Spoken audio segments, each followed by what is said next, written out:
Hello friends, welcome to knowledge centre. നമ്മുടെ കഴിഞ്ഞ ക്ലാസ്സിൽ നമ്മൾ 9ാം ക്ലാസ്സിലെ ബേസിക് സയൻസിലെ ഒന്നാമത്തെ ചാപ്റ്റർ ആയ ജീവൽ പ്രക്രിയകളിലേക്ക് എന്നുള്ള ചാപ്റ്റർ ആയിരുന്നു നോക്കിയിട്ടുണ്ടായിരുന്നത്. അതിന്റെ ബാക്കി ഭാഗവും പിന്നെ അതുപോലെ വിലയിരുത്താന്നുള്ള ഭാഗം കൂടിയാണ് നമുക്ക് ഇന്ന് നോക്കാനുള്ളത് കേട്ടോ. അപ്പൊ നമ്മൾ കഴിഞ്ഞ ക്ലാസ്സിലെ ബയോമോളിക്യൂളുകൾ എന്തൊക്കെയാണെന്നും അതുപോലെ തന്നെ എന്താണ് മെറ്റബോളിസം പഠിച്ചു, പിന്നെ എൻസൈമുകളും ഹോർമോണുകളും എന്തൊക്കെയാണെന്ന് പഠിച്ചു. ഇത്രയും കാര്യങ്ങൾ നമ്മൾ പഠിച്ചില്ലേ. പിന്നെ കോശങ്ങളെ പറ്റിയാണ് നമ്മളിപ്പം പഠിച്ചുകൊണ്ടിരിക്കുന്നത്. അപ്പൊ നമ്മുടെ ഈ ഒരു ചാനൽ ആദ്യമായി കാണുന്നവരുണ്ടെങ്കിൽ ഒന്ന് സബ്സ്ക്രൈബ് ചെയ്ത് സപ്പോർട്ട് ചെയ്യട്ടോ. അതുപോലെ തന്നെ ഈ ഒരു ക്ലാസ് നിങ്ങൾക്ക് യൂസ്ഫുൾ ആണെന്നുണ്ടെങ്കിൽ ഒന്ന് ലൈക്ക് ചെയ്യുക. ക്ലാസ്സിനെ കുറിച്ചുള്ള അഭിപ്രായങ്ങളും കമന്റ് ചെയ്യണേ. അപ്പൊ നമ്മള് ഇത്രയും ഭാഗമാണ് നമ്മൾ എടുത്തിട്ടുണ്ടായിരുന്നത്. ഇനി നമുക്ക് പോഷകങ്ങളുടെ ഉറവിടം തൊട്ടാണ് ഇന്ന് നമുക്ക് എടുക്കാനുള്ളത് കേട്ടോ. പോഷകങ്ങളുടെ ഉറവിടം, മെറ്റബോളിസം എന്താണെന്ന് നമ്മൾ പറഞ്ഞിട്ടുണ്ടായിരുന്നു. അതായത് എന്തായിരുന്നു? അതായത് ഒരു ജീവിയിൽ, ഒരു ജീവനുള്ള ഒരു കോശത്തിലോ ഒരു ജീവിയിലോ നിരന്തരമായി നടന്നുകൊണ്ടിരിക്കുന്ന എല്ലാ രാസപ്രവർത്തനങ്ങളെയും ചേർത്താണ് നമ്മൾ മെറ്റബോളിസം എന്ന് പറഞ്ഞിട്ടുണ്ടായിരുന്നത് അല്ലെ. പിന്നെ മെറ്റബോളിസത്തെ പ്രധാനമായിട്ടും രണ്ടായി തിരിക്കാന്ന് പറഞ്ഞിട്ടുണ്ടായിരുന്നു. ഏതൊക്കെയായിരുന്നു? അനബോളിസം അതുപോലെ കാറ്റബോളിസം. അപ്പൊ ഇവിടെ എന്താ പറഞ്ഞിട്ടുള്ളത്? മെറ്റബോളിസത്തിന് പോഷക ഘടകങ്ങൾ കൂടിയേ തീരൂ. ജന്തുക്കൾക്ക് ഇവ ലഭിക്കുന്നത് എങ്ങനെയാണ്? അതുപോലെ സസ്യങ്ങൾക്കോ എന്നാണ് ചോദിച്ചിട്ടുള്ളത് കേട്ടോ. എങ്ങനെയാണ് ജന്തുക്കൾക്കും സസ്യങ്ങൾക്കും ഒക്കെ മെറ്റബോളിസത്തിന് ആവശ്യമായിട്ടുള്ള പോഷക ഘടകങ്ങൾ ലഭിക്കുന്നത്? എങ്ങനെയായിരുന്നു? ആഹാരത്തിലൂടെയാണ് അല്ലെ. ജന്തുക്കൾക്ക് ആഹാരത്തിലൂടെയാണ്, സസ്യങ്ങളുടെയോ മറ്റ് ജന്തുക്കളുടെയോ ഒക്കെ ഭക്ഷണത്തിലൂടെയാണ് ജന്തുക്കൾക്ക് പോഷകഘടകങ്ങൾ ലഭിക്കുന്നത്. പിന്നെ സസ്യങ്ങളിൽ നമ്മൾ എന്താ പറയുന്നത്? പ്രകാശ സംശ്ലേഷണത്തിലൂടെയാണ് സസ്യങ്ങൾ സ്വന്തമായി ആഹാരം നിർമ്മിക്കുന്നത് അല്ലെ. പ്രകാശ സംശ്ലേഷണത്തിലൂടെയാണ്. ഓക്കെ. ഇനി സസ്യങ്ങൾ ആഹാരം നിർമ്മിക്കുന്ന പ്രക്രിയയാണല്ലോ പ്രകാശ സംശ്ലേഷണം. ഇവിടെ കൊടുത്തിട്ടുണ്ട് അല്ലെ. സസ്യങ്ങൾ ആഹാരം നിർമ്മിക്കുന്ന പ്രക്രിയയാണ് ഫോട്ടോസിന്തസിസ് അല്ലെങ്കിൽ പ്രകാശ സംശ്ലേഷണം. അപ്പൊ പ്രകാശ സംശ്ലേഷണത്തിന് ആവശ്യമായ ഘടകങ്ങൾ ലിസ്റ്റ് ചെയ്യുമെന്ന് പറയുന്നുണ്ട് അല്ലെ. അപ്പൊ ക്ലോറോഫിൽ എന്ന് കൊടുത്തിട്ടുണ്ട്. ക്ലോറോഫിൽ അല്ലെങ്കിൽ ഹരിതകം അല്ലെ. പിന്നെ നമുക്കറിയാം എന്താണ്? സൂര്യപ്രകാശം അല്ലെ. സൂര്യപ്രകാശം ഏറ്റവും ഇമ്പോർട്ടന്റ് ആയിട്ടുള്ള സൂര്യപ്രകാശം. പിന്നെന്താണ്? പിന്നെ ജലം ആവശ്യമാണ്. പിന്നെ CO2 കാർബൺ ഡൈ ഓക്സൈഡ് അല്ലെ. അപ്പൊ ക്ലോറോഫില് സൂര്യപ്രകാശം, സൺലൈറ്റ്, അതുപോലെ ജലം, കാർബൺ ഡൈ ഓക്സൈഡ് കേട്ടോ. ഏകകോശ ബഹുകോശ ജീവികൾ ഉൾപ്പെടുന്ന വിഭാഗമാണ് ആൽഗകൾ. അവയ്ക്കും പ്രോകാരിയോട്ടുകളായ ബ്ലൂ ഗ്രീൻ ആൽഗകൾക്കും പോഷകഘടകങ്ങൾ ലഭ്യമാകുന്നത് പ്രകാശ സംശ്ലേഷണത്തിലൂടെയാണ്. അപ്പൊ ഏകകോശ ബഹുകോശ ജീവികളിൽ ഉൾപ്പെടുന്ന വിഭാഗമാണ് ആൽഗകൾ കേട്ടോ. ഇവയ്ക്ക് പ്രോകാരിയോട്ടുകളായ ബ്ലൂ ഗ്രീൻ ആൽഗകൾക്കും പോഷകഘടകങ്ങൾ ലഭ്യമാകുന്നത് പ്രകാശ സംശ്ലേഷണത്തിലൂടെയാണ് എന്നാണ് പറയുന്നത്. ഇനി ഇവിടെ ഒരു ചിത്രമാണ് കൊടുത്തിട്ടുള്ളത്. ചിത്രീകരണം 1.8 നിരീക്ഷിച്ച് പ്രകാശ സംശ്ലേഷണത്തിൽ ഉൾപ്പെടുന്ന ഭാഗങ്ങളെ കുറിച്ച് സൂചകങ്ങളുടെ അടിസ്ഥാനത്തിൽ ചർച്ച ചെയ്ത് കുറിപ്പ് തയ്യാറാക്കുമെന്ന് പറഞ്ഞിട്ടുണ്ട് കേട്ടോ. അപ്പൊ ഇവിടെ കൊടുത്തിട്ടുള്ള ഈ ഒരു ചിത്രം എന്താണ്? ക്ലോറോപ്ലാസ്റ്റിന്റെ ഘടനയാണ് അല്ലെ. ക്ലോറോപ്ലാസ്റ്റിന്റെ ഘടനയാണ്. അപ്പൊ എന്താണ് ക്ലോറോപ്ലാസ്റ്റ്? അതായത് സസ്യങ്ങളിൽ പ്രകാശ സംശ്ലേഷണം നടക്കുന്നത് കോശങ്ങളിലെ ക്ലോറോപ്ലാസ്റ്റ് എന്ന കോശാംഗത്തിനുള്ളിലാണ് കേട്ടോ. അതായത് ക്ലോറോപ്ലാസ്റ്റ് എന്ന കോശാംഗത്തിനുള്ളിലാണ് സസ്യങ്ങളിൽ പ്രകാശ സംശ്ലേഷണം നടക്കുന്നത്. അപ്പൊ ഇതിന്റെ പ്രധാന ഭാഗങ്ങളാണ് ഇവിടെ കൊടുത്തിട്ടുള്ളത് കേട്ടോ. അപ്പൊ ഇവിടെ എന്തൊക്കെയാണ് കാണാൻ പറ്റുന്നത്? ആദ്യം നമുക്ക് ക്ലോറോപ്ലാസ്റ്റിന്റെ ഘടന നോക്കാം കേട്ടോ. ക്ലോറോപ്ലാസ്റ്റിന്റെ ഘടനയിൽ ക്ലോറോപ്ലാസ്റ്റിന് ചുറ്റും പുറമേ ആയിട്ട് അകത്തുമായിട്ട് രണ്ട് സ്ഥലങ്ങളുണ്ട് കേട്ടോ. ബാഹ്യസ്ഥരവും അതുപോലെ ആന്തരസ്ഥരവും. ക്ലോറോപ്ലാസ്റ്റിന് ചുറ്റും പുറമേയും അകത്തുമായി രണ്ട് സ്ഥലം ഉണ്ടെന്ന് പറഞ്ഞില്ലേ. അപ്പൊ ഇത് ക്ലോറോപ്ലാസ്റ്റിന് കൃത്യമായിട്ടുള്ള ആകൃതിയും സംരക്ഷണവും നൽകുന്നതാണ് കേട്ടോ. ഈ സ്ഥലങ്ങള് ബാഹ്യസ്ഥരവും അതുപോലെ ആന്തരസ്ഥരവും. അടുത്തത് സ്ട്രോമ ആണ്. സ്ട്രോമ ക്ലോറോപ്ലാസ്റ്റിനുള്ളിലെ ദ്രാവക ഭാഗമാണ് കേട്ടോ. അപ്പൊ സ്ട്രോമ ദ്രാവക ഭാഗം എന്ന് ഇവിടെ കൊടുത്തത് കാണാം. അപ്പൊ ക്ലോറോപ്ലാസ്റ്റിനുള്ളിലെ ദ്രാവക ഭാഗം ഏതാ വെച്ചിട്ട് സ്ട്രോമ ആണ്. അപ്പൊ പ്രകാശ സംശ്ലേഷണത്തിലെ കാർബൺ വിഭജനം നടക്കുന്നത് ഇവിടെ വെച്ചിട്ടാണ് കേട്ടോ. സ്ട്രോമയിൽ വെച്ചിട്ടാണ് കാർബൺ വിഭജനം നടക്കുന്നത്. അടുത്തത് ഗ്രാൻ ആണ് കേട്ടോ. ഗ്രാൻ എന്താണ്? അതായത് ഇവിടെ തൈലക്കോയിഡുകളുടെ അടുക്ക് അല്ലെങ്കിൽ ക്ലോറോഫിൽ കാണപ്പെടുന്ന ഭാഗവും ഗ്രാനാണ്.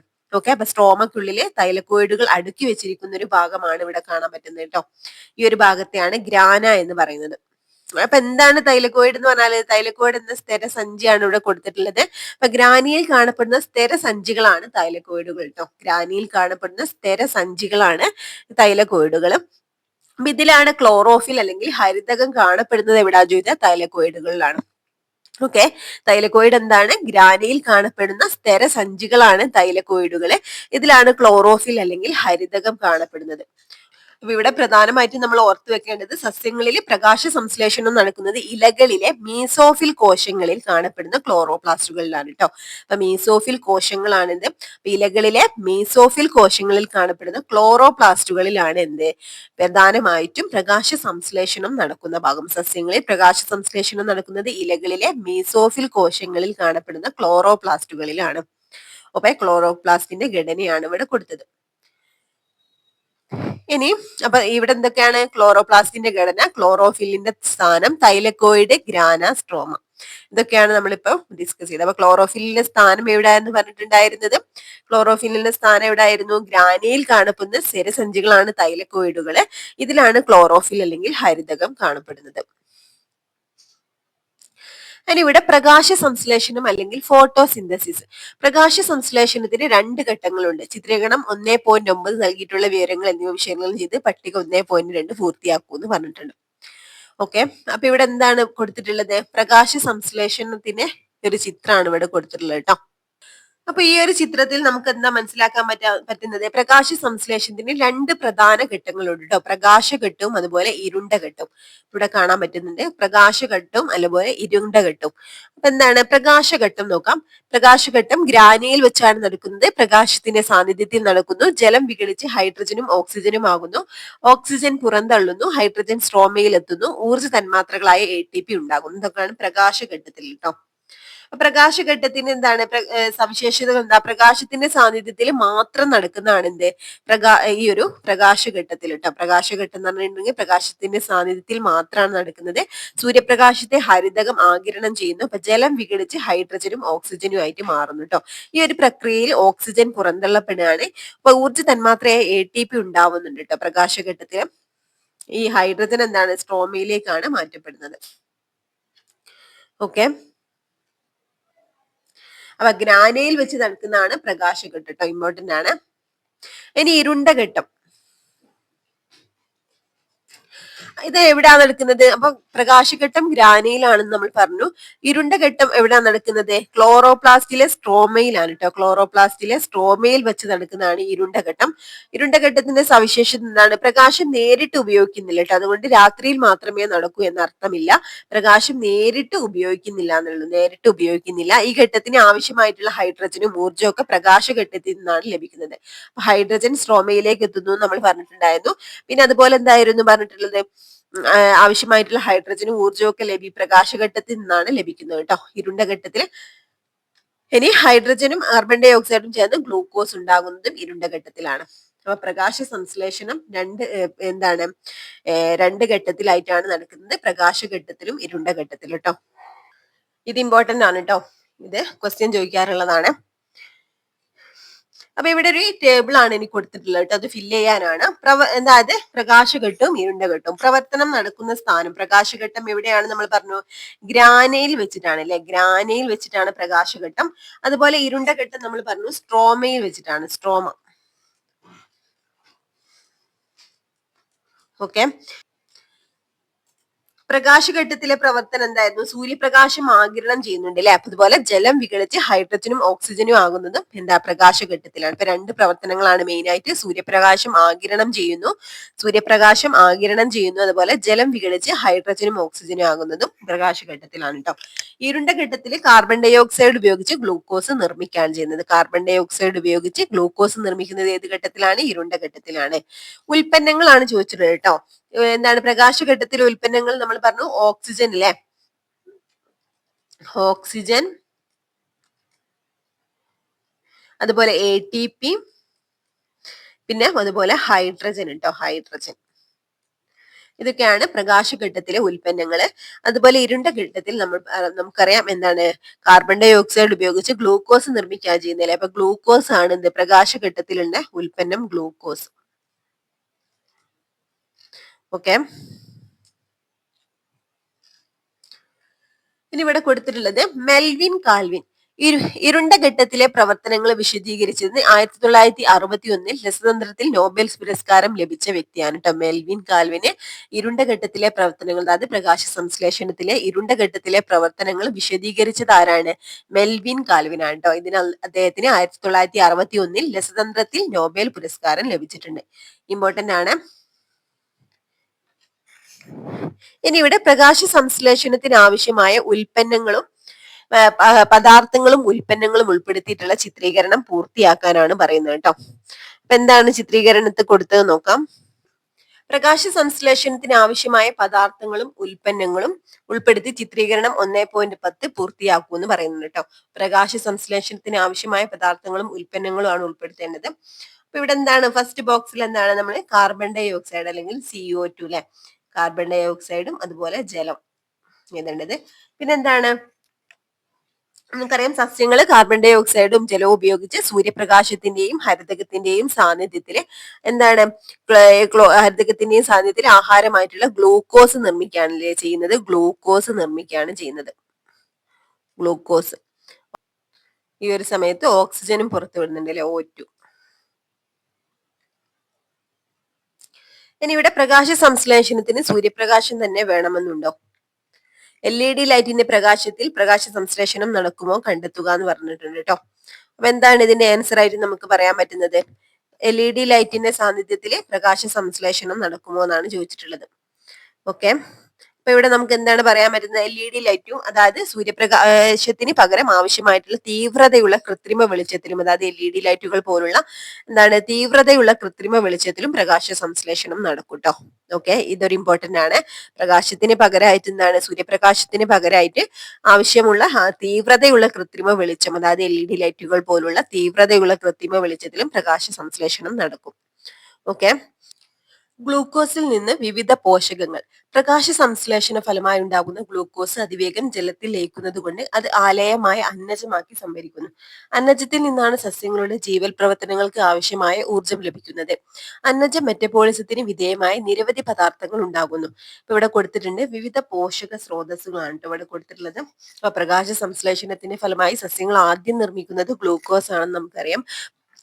അപ്പൊ ഗ്ലൂക്കോസ് വെള്ളത്തിൽ എളുപ്പത്തിൽ ലയിക്കുന്നതിനാൽ അതിനെ അതേ രൂപത്തിൽ തന്നെ സംഭരിക്കാൻ കഴിയില്ല. അതിനാൽ സസ്യങ്ങൾ അതിനെ വെള്ളത്തിൽ ലയിക്കാത്ത അന്നജമാക്കി മാറ്റുകയാണ് കേട്ടോ ചെയ്യുന്നത്.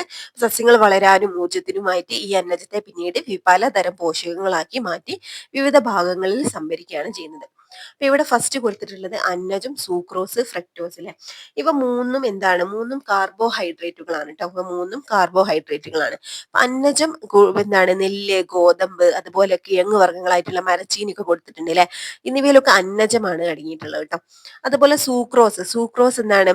കരിമ്പിലെ ആഹാരം സൂക്രോസ് രൂപത്തിലാണ് സംഭരിക്കുന്നത്. പിന്നെ ഫ്രക്ടോസ് പഴവർഗ്ഗങ്ങളിൽ അതായത് ഫ്രൂട്ട്സുകളിലൊക്കെ, ഉദാഹരണത്തിന് ഇവിടെ ചക്ക, ഓറഞ്ച്, മുന്തിരി ഒക്കെ കൊടുത്തിട്ടുണ്ട് അല്ലെ. ഇതിലൊക്കെ കാണപ്പെടുന്ന മധുരമുള്ള ഘടകം ഫ്രക്ടോസ് ആണ് കേട്ടോ. ഇമ്പോർട്ടന്റ് ആണ്.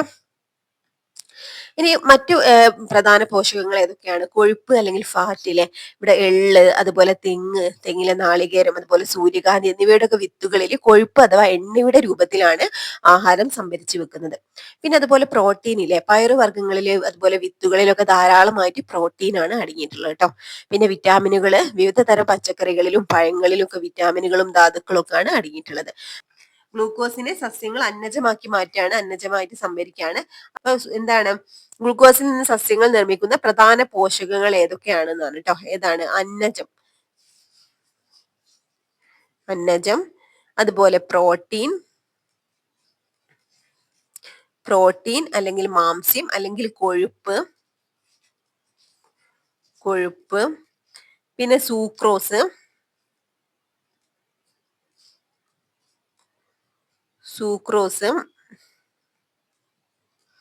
അതുപോലെ ഫ്രക്ടോസ്. ഓക്കെ, ഇതൊക്കെ എന്താണ്? ഗ്ലൂക്കോസിൽ നിന്ന് സസ്യങ്ങൾ നിർമ്മിക്കുന്ന പ്രധാന പോഷകങ്ങളാണ് കേട്ടോ. ഇമ്പോർട്ടന്റ് ആണ്. സസ്യങ്ങൾ പോഷകങ്ങൾ ലഭ്യമാകുന്നത് എങ്ങനെയെന്ന് മനസ്സിലായില്ലേ? ഈ പോഷകങ്ങളെയാണ് മറ്റു ജീവികൾ ജീവപ്രവർത്തനങ്ങൾക്കായിട്ട് സ്വീകരിക്കുന്നത്. ഇപ്പൊ പോഷകങ്ങളെയും കുറിച്ച് നിങ്ങൾക്കറിയാം. അപ്പൊ പോഷക ഘടകങ്ങൾ എന്തൊക്കെയാണെന്ന് ലിസ്റ്റ് ചെയ്യുമെന്ന് പറഞ്ഞിട്ടുണ്ട് കേട്ടോ. എന്തൊക്കെയാണ് പോഷക ഘടകങ്ങൾ? കാർബോഹൈഡ്രേറ്റ് അല്ലെ, അല്ലെങ്കിൽ അന്നജം, കാർബോഹൈഡ്രേറ്റ്,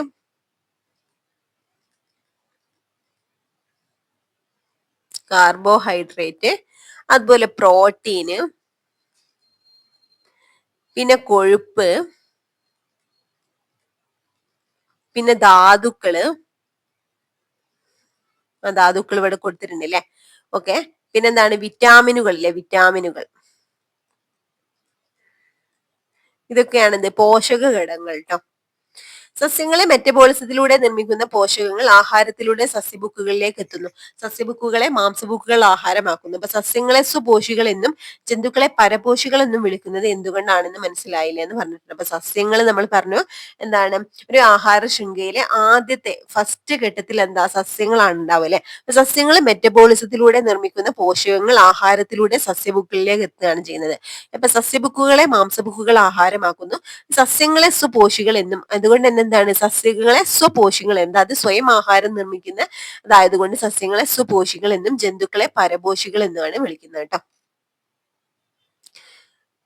കരയിലെ പോലെ ജലത്തിലും സസ്യങ്ങൾ വളരുന്നുണ്ട്. സമുദ്രത്തിലും മറ്റു ജലാശയങ്ങളിലുള്ള ഉൽപാദകർ ആരെല്ലാമാണ് എന്നാണ് ചോദിച്ചത് കേട്ടോ. അപ്പൊ സമുദ്രത്തിൽ നമുക്ക് എന്ത് പറയാൻ പറ്റും, സമുദ്രത്തിൽ ആൽഗകൾ ഉണ്ടാവും അല്ലെ, പല നിറത്തിലും വലിപ്പത്തിലും കാണപ്പെടുന്ന ആൽഗകൾ ഉണ്ടാവും. അതുപോലെ പിന്നെ എന്താണ് സൂക്ഷ്മ സസ്യങ്ങളൊക്കെ ഉണ്ടാവും അല്ലെ, ജലത്തിൽ കാണപ്പെടുന്ന പായലുകളും മറ്റു ചെടികളൊക്കെ ഇതിൽ വളരുന്നുണ്ട്. ഇവയൊക്കെ എന്താണ് നമുക്ക് സമുദ്രത്തിലെ ഉൽപാദകരായിട്ട് പറയാട്ടോ. ഇനി സമുദ്രം ഒരു വിസ്മയം ഇവിടെ കൊടുത്ത് നോക്കേ. ഭൂമിയിലെ 3/4 സമുദ്രമാണ്. ലക്ഷക്കണക്കിന് ജീവജാതികളും നിരവധി ആവാസങ്ങളും അവയിൽ ഉൾപ്പെട്ടിരിക്കുന്നു.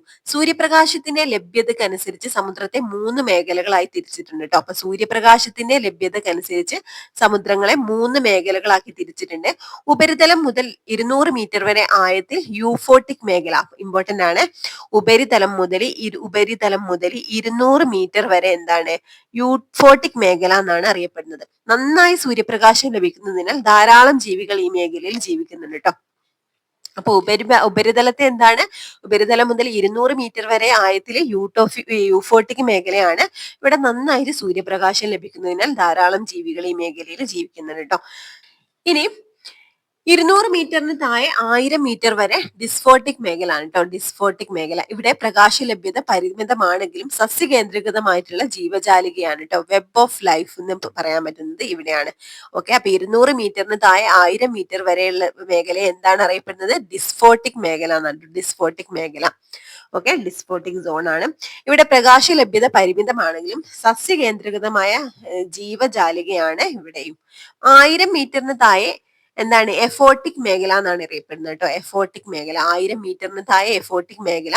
ഇവിടെ ലഭ്യമായ സൂര്യപ്രകാശത്തിന്റെ അളവ് വളരെ കുറവായതിനാൽ പ്രകാശ സംശ്ലേഷണം നടക്കില്ല. എന്നാൽ ഇവിടെയുള്ള ചില ജീവികൾക്ക് പ്രകാശം ഉൽപ്പാദിപ്പിക്കാൻ കഴിയും കേട്ടോ. ഓക്കെ, അപ്പൊ 3 മേഖലകളാക്കി തിരിച്ചിട്ടുണ്ട്. എന്തൊക്കെയാണ് നമ്മൾ പറഞ്ഞ യൂഫോട്ടിക് മേഖല, അതുപോലെ പിന്നെന്തായിരുന്നു ഡിസ്ഫോട്ടിക് മേഖല, പിന്നെന്തായിരുന്നു എഫോട്ടിക് മേഖല കേട്ടോ. ഇനി മേൽത്തട്ടിലുള്ള ജീവികളുടെ മൃതാവശിഷ്ടങ്ങളാണ് എഫോട്ടിക് മേഖലയിലെ ജന്തുക്കളെ ആഹാരമാക്കുന്നത്.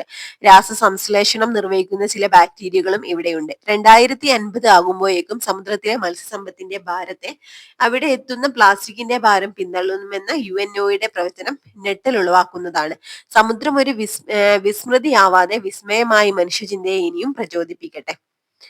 ഓക്കെ, അപ്പൊ 2050 ആവുമ്പോഴേക്കും എന്താണ് സമുദ്രത്തിൽ മത്സ്യസമ്പത്തിനേക്കാൾ കൂടുതൽ എന്തുണ്ടാവും എന്നാ പറയുന്നത്, പ്ലാസ്റ്റിക്കിന്റെ ഭാരം, പ്ലാസ്റ്റിക്കുകൾ അടിഞ്ഞുകൂടുന്നതാണ് UNO പറഞ്ഞിട്ടുള്ള പ്രവചനം. എന്താണ് സമുദ്രം ഒരു വിസ്മൃതിയാവാതെ വിസ്മയമായി തുടരട്ടെ എന്നാണ് പറയുന്നത് കേട്ടോ. ഇങ്ങനെയൊന്നും ഉണ്ടാവാതെ. അന്തരീക്ഷത്തിലെ ഓക്സിജന്റെ നല്ലൊരു ഭാഗം സമുദ്രത്തിലെ ഉൽപാദകരാണ്. അപ്പൊ നമ്മൾ പറഞ്ഞു സമുദ്രത്തിലെ ഉൽപാദകര് ആൽഗകൾ പറഞ്ഞു അല്ലെ. അതുപോലെ തന്നെ നമ്മൾ പറഞ്ഞു ചെറിയ ചെടികളൊക്കെ എന്താണ്, സൂക്ഷ്മ സസ്യങ്ങളൊക്കെ എന്താണ്, പായലുകളൊക്കെ സമുദ്രത്തിലെ ഉൽപാദകരാണെന്ന് നമ്മൾ പറഞ്ഞു അല്ലെ. അപ്പോ അന്തരീക്ഷത്തിലെ ഓക്സിജന്റെ നല്ലൊരു ഭാഗം സമുദ്രത്തിലെ ഉൽപാദകരാണ് പുറന്തള്ളുന്നത്. മലിനീകരണമാണ് സമുദ്ര ആവാസ വ്യവസ്ഥകൾ നേരിടുന്ന കടുത്ത ഭീഷണി. തന്മൂലം ജീവികൾ വൻതോതിൽ വംശമറ്റു പോകുന്നു. ആഹാരവും ഓക്സിജനും മാത്രമാണോ സസ്യങ്ങളെ പ്രദാനം ചെയ്യുന്നത്? ഇവിടെ കുറച്ച് ചിത്രങ്ങളാണ് കേട്ടോ കൊടുത്തിട്ടുള്ളത്. സസ്യങ്ങളുടെ സാമ്പത്തിക പ്രാധാന്യം. അപ്പൊ റബ്ബർ ലാറ്റക്സ് എന്ന് കൊടുത്തിട്ടുണ്ട്. സസ്യങ്ങളുടെ സാമ്പത്തിക പ്രാധാന്യം വ്യക്തമാക്കുന്ന ചിത്രങ്ങളാണ് കേട്ടോ കൊടുത്തിട്ടുള്ളത്. സസ്യങ്ങളുടെ സാമ്പത്തിക പ്രാധാന്യം. ഫസ്റ്റ് തന്നെ റബ്ബർ ലാറ്റക്സ് അല്ലെ, അതായത് റബ്ബർ മരത്തിൽ നിന്ന് ലഭിക്കുന്ന പാല് അല്ലെങ്കിൽ ലാറ്റക്സ് എന്താണ് വ്യാവസായിക ആവശ്യങ്ങൾക്കൊക്കെ ഉപയോഗിക്കുന്നുണ്ട്. അതായത് ടയർ വ്യവസായത്തിലും മറ്റും ഉപയോഗിക്കുന്നത് എന്താണ് റബ്ബറാണ്. റബ്ബറിൽ നിന്ന് കിട്ടുന്ന ലാറ്റക്സ് ആണ് കേട്ടോ. ഓക്കെ, റബ്ബർ പാലാണ്. ഇനി അടുത്തത് ഔഷധങ്ങൾ കൊടുത്തിട്ടുണ്ട് അല്ലെ. തുളസി, കറ്റാർവായന്റെ ഒക്കെ ചിത്രം കൊടുത്തിട്ടുണ്ട്. ഈ ചെടികളൊക്കെ രോഗശമനത്തിനായിട്ട് ഉപയോഗിക്കുന്നവയാണല്ലേ. ആയുർവേദത്തിലും മറ്റും ഇവയ്ക്ക് വലിയ സ്ഥാനമുണ്ടെന്ന് നമുക്കറിയാം. പിന്നെ ജൈവ കീടനാശിനി അല്ലെങ്കിൽ ഓർഗാനിക് പെസ്റ്റിസൈഡ്സ്, അതായത് വേപ്പ്, വെളുത്തുള്ളി ഒക്കെ ആണ് കൊടുത്തത്. ഇവയൊക്കെ കൃഷിയിടങ്ങളിലെ കീടങ്ങളൊക്കെ നശിപ്പിക്കാനും അതുപോലെ പരിസ്ഥിതി സൗഹൃദമായ രീതിയിൽ ഉപയോഗിക്കുന്നതാണ്. ജൈവ കീടനാശിനിയായിട്ട് യൂസ് ചെയ്യുന്ന പെസ്റ്റിസൈഡ്സ് ആണ്. അടുത്തത് സുഗന്ധ വ്യഞ്ജനങ്ങളായിട്ട് ഇവിടെ കൊടുത്ത് ഗ്രാമ്പു ഒക്കെ കൊടുത്തിട്ടുണ്ട് അല്ലെ. ഇവിടെ ഗ്രാമ്പു, അതുപോലെ കറുവപ്പട്ട, ജാതിക്ക, അതൊക്കെ ഭക്ഷണത്തിന് രുചിയും മണവും ഒക്കെ നൽകുന്നതോടൊപ്പം എന്താണ് വിദേശ നാണ്യം കൂടി നമുക്ക് നേടിത്തരുന്ന വിളകളാണ് അല്ലെ സുഗന്ധദ്രവ്യങ്ങള്. അടുത്തത് പാനീയങ്ങള്, തേയില, കാപ്പി എന്നിവയൊക്കെ പ്രധാന പാനീയ വിളകളാണ്. ഇത് നമുക്ക് വലിയൊരു തൊഴിൽ മേഖലയും അതുപോലെ സാമ്പത്തിക സ്രോതസ്സുമാണ്. ഓക്കെ, അപ്പൊ എന്താണ് സസ്യങ്ങൾ നമുക്ക് ഭക്ഷണവും ഓക്സിജനും മാത്രമല്ല നൽകുന്നത്, കുറച്ച് മരുന്നുകളായിട്ടും അസംസ്കൃത വസ്തുക്കള്, കീടനാശിനികള്, സുഗന്ധദ്രവ്യങ്ങൾ എന്നിങ്ങനെ നിത്യജീവിതത്തിൽ നമുക്ക് ഒട്ടേറെ ഉൽപ്പന്നങ്ങൾ പ്രദാനം ചെയ്യുന്നവയാണ് സസ്യങ്ങൾ എന്നാണ് നമുക്ക് ഇതിലൂടെ പറയാൻ പറ്റുക. ഇനി ഇവിടെ കണ്ടൽക്കാടിന്റെ ഒരു ചിത്രമാണ് ഇവിടെ കൊടുത്തത്. കണ്ടൽക്കാട് പ്രകൃതിയുടെ വരദാനം. കായലും കടലും ചേരുന്ന ഭാഗത്താണ് കണ്ടൽക്കാടുകൾ കാണപ്പെടുന്നത്. ഉപ്പുവെള്ളത്തിൽ വളരുന്ന 43 ഇനം കണ്ടൽ സസ്യങ്ങൾ കേരളത്തിലുണ്ട് കേട്ടോ. നമ്മുടെ സംസ്ഥാനത്ത് 1975 70,000 ഹെക്ടർ കണ്ടൽക്കാട് ഉണ്ടായിരുന്നു. അതിൽ 98% നശിക്കപ്പെട്ടു. അമൂല്യമായ സേവനങ്ങളാണ് കണ്ടലുകൾ പരിസ്ഥിതിക്ക് നൽകുന്നത് കേട്ടോ. അപ്പൊ എന്തൊക്കെ കാര്യങ്ങളാ? മത്സ്യസമ്പത്തിന്റെ ഉറവിടമാണ് ഇവിടം, അതുപോലെ ജൈവ വൈവിധ്യത്തിന്റെ കലവറയാണ്, തീരപ്രദേശത്ത് മണ്ണ് സംരക്ഷിക്കുന്നുണ്ട്, അതുപോലെ നിത്യഹരിത വനങ്ങളെ അപേക്ഷിച്ച് 4 ഇരട്ടി കാർബൺ ഡൈ ഓക്സൈഡിനെ ആഗിരണം ചെയ്യുന്നതിലൂടെ ആഗോള താപനത്തിനെതിരെയുള്ള പ്രതിരോധം സൃഷ്ടിക്കുന്നതും കണ്ടൽക്കാടുകളാണ് കേട്ടോ. അതുപോലെ സുനാമിയെ തടയുവാനൊക്കെ കണ്ടൽക്കാടുകൾ ഉപകരിക്കുന്നുണ്ട്. അപ്പൊ ഇത് ഇമ്പോർട്ടന്റ് ആണ്. 1975 70,000 ഹെക്ടർ കണ്ടൽക്കാട് ഉണ്ടായിരുന്നു. എന്നാൽ ഇപ്പൊ എന്താ അതിന്റെ 98% നശിക്കപ്പെട്ടിട്ടുണ്ട്. ഓക്കെ, എണ്ണിയാൽ ഒടുങ്ങാത്ത സേവനങ്ങളാണ് സസ്യങ്ങളിൽ നിന്ന് പ്രകൃതിക്കും മനുഷ്യനും ലഭിച്ചുകൊണ്ടിരിക്കുന്നത് എന്ന് മനസ്സിലായല്ലോ. ഇതിന്റെ ചില സൂചനകൾ മാത്രമാണ് മുകളിൽ നൽകിയിരിക്കുന്നത്. എണ്ണിയാൽ ഒടുങ്ങാത്ത സേവനങ്ങളാണ് സസ്യങ്ങളിൽ നിന്നും പ്രകൃതിക്കും മനുഷ്യനും ലഭിച്ചുകൊണ്ടേയിരിക്കുന്നത് എന്ന് മനസ്സിലായല്ലോ. അപ്പൊ ഇനി ഇവിടെ കുട്ടികൾക്ക് ഒരു സെമിനാർ ഒക്കെ നടത്താനാണ് പറഞ്ഞത് കേട്ടോ. ഇനി കല്ലേൻ പൊക്കിടിനെ പറ്റി കൊടുത്തിട്ടുണ്ട്. കണ്ടൽക്കാടുകളിലെ സംരക്ഷണത്തിലൂടെ അവയുടെ പരിസ്ഥിതിക്ക് പ്രാധാന്യം ബോധ്യപ്പെടുത്തിയ പരിസ്ഥിതി പ്രവർത്തകനാണ് കല്ലേൻ പൊക്കിടൻ കേട്ടോ. 1,00,000-ലേറെ കണ്ടൽ തൈകൾ നട്ടുപിടിപ്പിച്ച അദ്ദേഹം കണ്ടലുകളെ അവയുടെ സ്വാഭാവിക ആവാസ വ്യവസ്ഥയിൽ വളരാൻ അനുവദിക്കണമെന്ന് നിലപാട് ഉയർത്തിപ്പിടിച്ചു. പല സ്ഥലങ്ങളിലും നടത്തിയ കണ്ടൽ സംരക്ഷണ പ്രവർത്തനങ്ങൾക്ക് അംഗീകാരം എന്നോണം അദ്ദേഹത്തെ കണ്ടൽ പൊക്കിടൻ എന്ന് വിളിച്ചു. പ്രകൃതിയോടുള്ള സ്നേഹം കണ്ടൽക്കാടുകളുടെ സംരക്ഷണത്തിലൂടെ തെളിയിച്ച അദ്ദേഹത്തിന്റെ ആത്മകഥയാണ് കണ്ടൽക്കാടുകൾക്കിടയിൽ എന്റെ ജീവിതം.